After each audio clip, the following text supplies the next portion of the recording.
जब भगवान शिव स्वयं अपने भक्त के सेवक बने।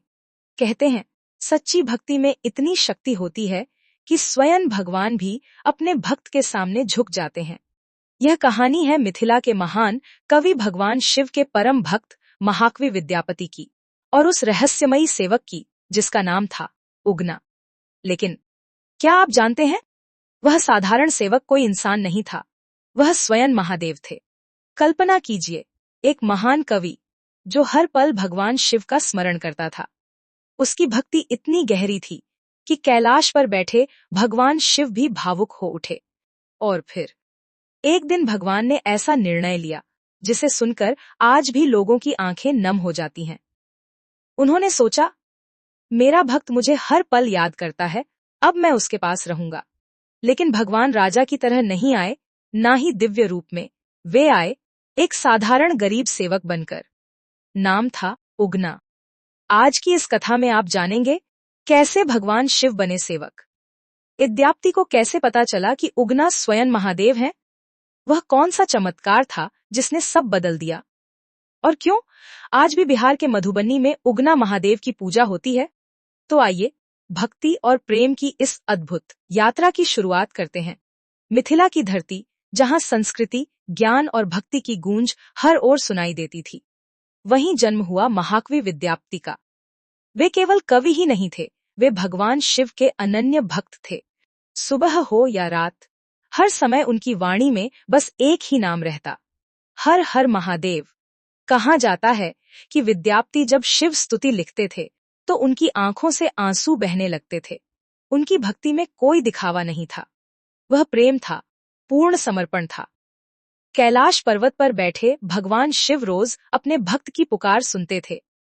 धीरे धीरे महादेव का हृदय भी अपने भक्त के प्रेम से पिघलने लगा और एक दिन भगवान शिव माता पार्वती से बोले, मैं अपने भक्त के पास जाना चाहता हूं। एक सुबह विद्यापति के घर के बाहर एक साधारण युवक खड़ा था। साधारण कपड़े, चेहरे पर शांति, आंखों में अजीब दिव्यता। उसने कहा, मेरा नाम उगना है, मुझे काम चाहिए। विद्यापति की पत्नी सुशीला ने उसे घर में काम पर रख लिया। उगना घर के सारे काम करता, लकड़ी लाता, पानी भरता, यात्राओं में विद्यापति के साथ जाता। लेकिन उसमें कुछ तो अलग था, वह कभी थकता नहीं था। उसके चेहरे पर हमेशा अद्भुत तेज रहता और सबसे बड़ी बात, उसे शिव भक्ति सुनना बहुत प्रिय था। जब विद्यापति शिव के भजन गाते तो उगना की आंखें नम हो जातीं, जैसे कोई अपने ही गुणगान सुन रहा हो। एक दिन विद्यापति और उगना किसी दूर यात्रा पर जा रहे थे। भीषण गर्मी थी। चलते चलते विद्यापति बहुत प्यासे हो गए। उन्होंने उगना से कहा, पानी लाओ, नहीं तो मैं अब एक कदम भी नहीं चल पाऊंगा। लेकिन आसपास कहीं पानी नहीं था। तभी उगना कुछ दूर गए और वापस आकर एक पात्र में जल ले आए। विद्यापति ने जैसे ही जल पिया, वे चौंक उठे। वह साधारण पानी नहीं था, उसमें गंगा की पवित्रता थी। विद्यापति आश्चर्य में पड़ गए। उन्होंने पूछा, यह जल कहां से लाए? उगना चुप रहे। लेकिन जब विद्यापति ने बार बार पूछा, तब उन्होंने देखा उगना की जटाओं से गंगाजल टपक रहा था। उस क्षण विद्यापति समझ गए, उनके सामने कोई सेवक नहीं, स्वयं महादेव खड़े हैं। विद्यापति रो पड़े। वे भगवान शिव के चरणों में गिर गए।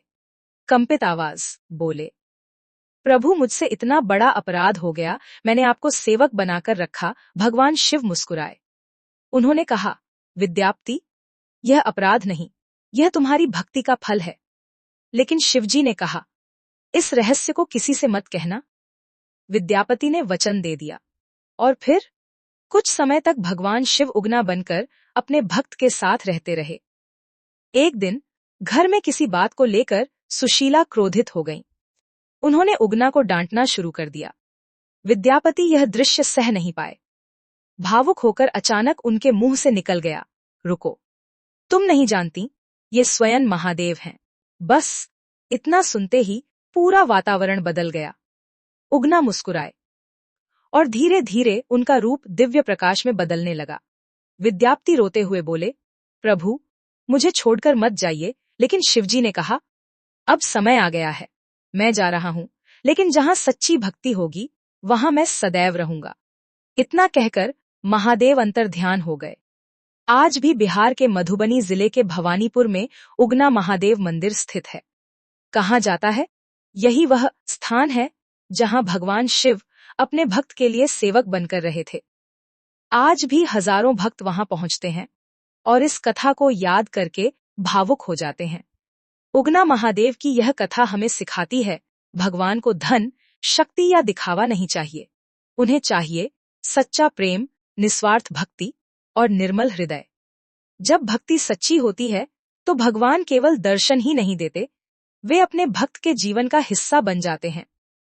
शायद इसीलिए कहा गया है, भक्त के वश में है भगवान। अगर आप भी महादेव में आस्था रखते हैं तो कमेंट में जरूर लिखें, हर हर महादेव। और ऐसी ही रहस्यमयी और आध्यात्मिक कथाओं के लिए चैनल को सब्सक्राइब करना न भूलें।